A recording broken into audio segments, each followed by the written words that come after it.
Водний світ є водний світ. Україна повернула тіла 99 полеглих захисників. Зокрема, вдалося повернути 77 тіл воїнів, що воювали на Донецькому напрямку, 20 – з Запорізького напрямку та ще 2 захисників із Харківського напрямку. Тож світла пам'ять усім, хто віддав життя за Україну. Тим часом Норвегія готується передати Україні літаки F-16 у межах коаліції винищувачів. Йдеться про 22 одиниці. Зазначається, що Норвегія таки отримала дозвіл від Сполучених Штатів Америки на передачу Україні 22 винищувачів F-16, а також двигунів, допоміжних матеріалів, тренажерів, запчастин та іншого відповідного обладнання. Проте не всі з тих 22 літаків повністю справні, тож частину можуть використовувати для запчастин і ремонту інших літаків. Швидше за все, придатними для польоту є 12 літаків F-16, які Норвегія планувала продати американській компанії Draken International. Цей контракт підписали в грудні 2021 року. А от строки, коли Україні можуть передати норвезькі F-16, поки не називаються. Водночас припускається, що це станеться після саміту НАТО у Вашингтоні, який відбудеться у липні. Також днями видання «Дзона Мілітар» повідомило, що Сполучені Штати Америки надали дозвіл Данії, Норвегії та Нідерландам на передачу 65 винищувачів F-16 Україні, а також запчастин, тренажерів, інструментів та іншого обладнання. В свою чергу у повітряних силах на початку квітня також розповіли, що декілька груп українських льотчиків просунулися у навчання на F-16 у країнах-союзницях. Окрім льотчиків, триває і підготовка технічного персоналу, щоб надалі ці фахівці вже навчали своїх колег в Україні. А от Сполучені Штати Америки тим часом підписали угоду про продаж обладнання для модернізації систем протиповітряної оборони України на суму 138 мільйонів доларів. Про це у соціальній мережі X повідомила посолка США в Україні Бріджит Брінк.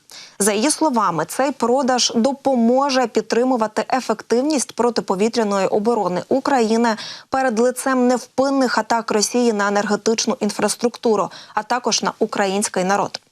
А вчора, 11 квітня, Сполучені Штати Америки запровадили санкції проти 3 російських, 6 китайських та ще 2 компаній Об'єднаних Арабських Еміратів. Про це йдеться вже в офіційному документі Міністерства торгівлі Сполучених Штатів Америки. Зазначається, що російські підприємства потрапили під обмеження через їх участь у закупівлі компонентів для дронів «Шахед», які Росія використовує у війні проти України. Так, Мінторг Сполучених Штатів Америки зокрема запровадив санкції проти російських компаній ОДК «Стар», «Дельта Аеро» і «Аеросила».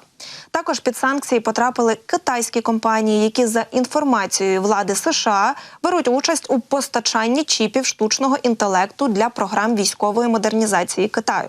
А от проти юридичних осіб з Об'єднаних Арабських Еміратів обмеження запровадили за експорт товарів зі Сполучених Штатів до Ірану в обхід американських санкцій. В свою чергу, Європейський Союз розпочав підготовку 14-го пакета санкцій проти Росії. Його мають ухвалити до кінця весни цього року. Пакет покликаний зменшити можливості Російської Федерації обходити вже запроваджені обмеження. Про це заявив віце-президент Європейської комісії Валдіс Домбровскіс під час виступу у Європарламенті. Він зазначив, що ЄС буде продовжувати максимально тиснути на Росію доти, поки Росія не припинить свою агресію і поки Україна не відновить справедливий і міцний мир на власній землі. Давайте послухаємо.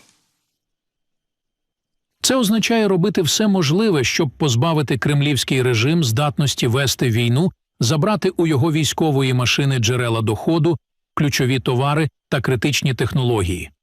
ЄС досягає цього шляхом запровадження серії жорстких і потужних санкцій, які ми координуємо зі США. Ми почали підготовку 14-го пакету санкцій, який має бути прийнятий навесні. Ймовірно, він включатиме великий перелік обмежувальних заходів із сильним кутом запобігання обходу, наприклад, у морському секторі, оскільки Росія продовжує намагатися порушити ліміт цін на експорт нафти.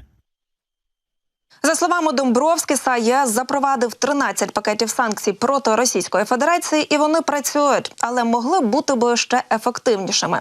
Також він зазначив, що ЄС шукає спосіб зупинити обхід санкцій через західні дочірні компанії, що працюють у країнах за межами Європи. З погляду ЄС, материнські компанії в ЄС, які зберігають вплив на бізнес-операції своїх закордонних дочірніх компаній, можуть нести відповідальність за операції, здійснювані цими дочірніми компаніями. Ми продовжимо тиснути на Росію і тих, хто її підтримує, де б вони не були.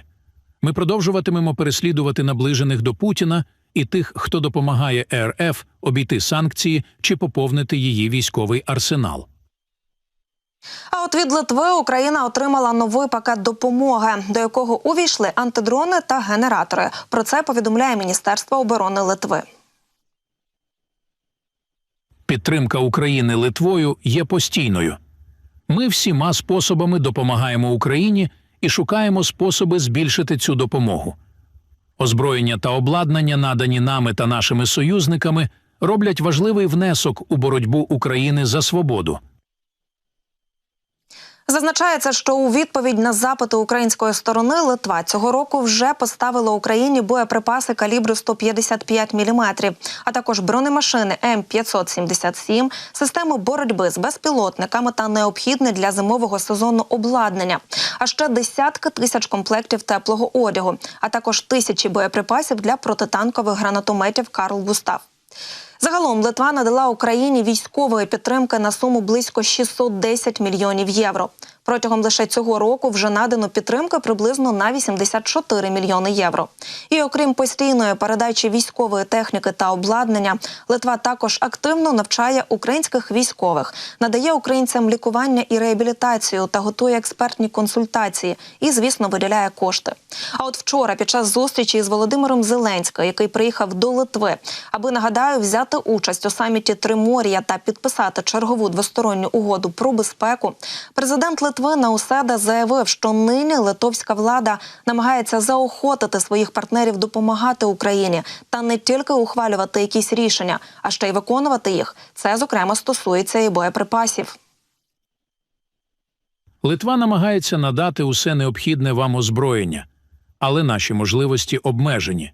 Проте ми готові надати вам антидронові системи, броньовані автомобілі та боєприпаси 155-го калібру.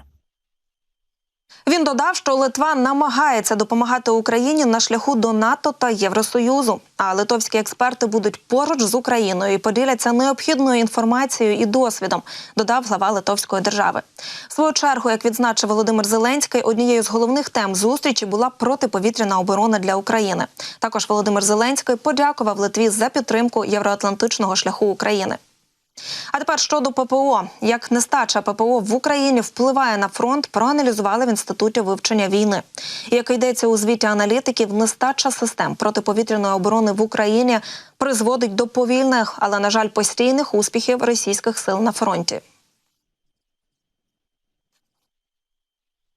Російські удари змусили Україну ухвалити важкі рішення між забезпеченням протиповітряної оборони великих населених пунктів у тилу і активних районів на лінії фронту, і Росія, схоже, використовує деградовану парасольку протиповітряної оборони України, намагаючись зруйнувати енергетичну мережу України і стримати її оборонно-промисловий потенціал, тоді як російські сухопутні сили користуються своєю здатністю використовувати авіаудари по українських позиціях на передовій, щоб досягти повільних, але постійних успіхів.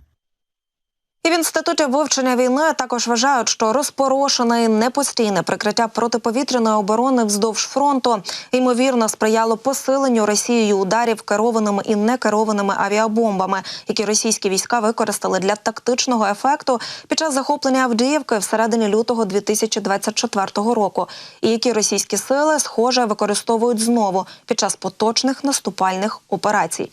В свою чергу, головнокомандувач Об'єднаних збройних сил НАТО в Європі, командувач Збройних сил Сполучених Штатів Америки в Європі Крістофер Каволі попереджає Конгрес, що Росія компенсувала свої важкі втрати у війні проти України і зробила це швидше, ніж очікувалося. Про це він сказав у своїй вступній промові до представників Конгресу. Давайте послухаємо. Армія зараз фактично більша – на 15%, ніж була, коли вона вторглася в Україну. За минулий рік Росія збільшила чисельність своїх військ на передовій з 360 тисяч до 470 тисяч. І за його словами, насправді Росія постраждала в основному лише в сухопутних військах, втративши понад 2000 танків і 315 тисяч солдатів. Але це пораненими або вбитими. Однак Москва відновлює ці сили набагато швидше, ніж очікувалося. Тож він закликав Сполучені Штати Америки та всіх союзників продовжувати забезпечувати Україну боєприпасами, зброєю та технікою. Тим часом росіяни, намагаючись поповнити втрати і укомплектувати нові підрозділи, вже відправляють на війну в Україні особовий склад Тихоокеанського флоту Російської Федерації. Про це повідомили у Головному управлінні розвідки Міноборони. Як інформує ГУР, згідно з рішенням командувача Тихоокеанського флоту Російської Федерації, ротації до Сирії повністю припинені. І весь особовий склад відправляється на війну проти України. Раніше він не був безпосередньо залучений до ведення бойових дій проти України. Українські розвідники також підкреслили, що мовиться про 2000 російських солдатів із Приморського та Камчатського регіонів Російської Федерації. У відомстві додали ще близько 4400 солдатів з-поміж частин 11-ї армії ВПС і ППО, дислокованої на території Хабаровського регіону Російської Федерації, також лататимуть діри 155-го та 40-ї бригад морської піхоти Росії, які зараз ведуть бойові дії проти України і мають некомплект через величезні втрати. Частина ж особового складу зі з'єднань Далекого Сходу Російської Федерації увійде до нової мотострілецької бригади держави-агресора, яку зараз формують у Воронежі, підсумували в ГУР. А от Служба безпеки України в свою чергу повідомила, що викрила в'язня агента ФСБ, який після виходу з в'язниці мав допомагати російським ДРГ на півночі України.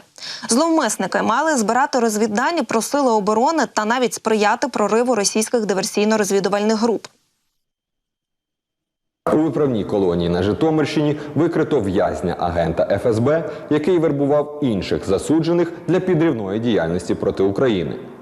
Потенційними кандидатами для вербування були ув'язнені кримінальники, в яких закінчувався термін покарання. Основний фігурант також мав вийти на волю протягом найближчого часу. Після виходу з тюрми вони мали роззосередитись по території Київської, Житомирської, Чернігівської і Сумської областей, щоб відслідковувати геолокації Сил оборони на прикордонні. Ще одним їхнім завданням був збір інформації про охорону об'єктів критичної інфраструктури, зокрема водоканалів та енергопідприємств. Согласилися з ними на співпрацю, тобто щоб вони нас завербували на такі дії. На які саме дії вони хотіли вас завербувати? Як нас передадуть на територію України, щоб ми передавали дані скупчення військ та техніки броньованої. А росіянам, щоб допомагати таким діям. Тобто це були такі ці самі, щоб допомогти захватити там АЗС.